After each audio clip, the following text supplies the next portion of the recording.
స్వీకరించాడు. దీన్ని గుగ్గిల నాయనార్ అంటారు పెరియ పురాణంలో. ఎందుకంటే శివపురాణం చెప్పుకుంటూ నాయనార్ల చరిత్రని అనుసంధానం చేసి ఉత్తరాయణ పుణ్యకాలంలో నాయనార్ల గురించి వింటే పార్వతీ సహితుడైనటువంటి ఆ పరమశివుడు పొంగిపోయి పరవశించిపోతాడు.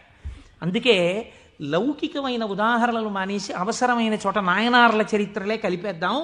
ఇలా 63 మంది నాయనార్ల గురించి నేను చెప్పగలిగితే నా జన్మధన్యం అయిపోతుంది అని ఒక నాయనార్ని కలిపాను ఇవాళ.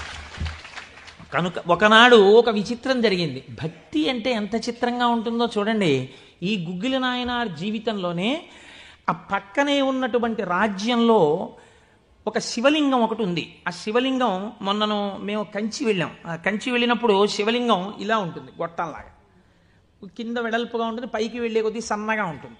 అటువంటి శివలింగం ఒకటి బాగా ఎత్తుగా ఉన్నటువంటి పీఠం మీద ఉంది. ఒక చిన్న పిల్ల ఆ శివలింగం దగ్గరికి వెళ్ళింది. అరమరి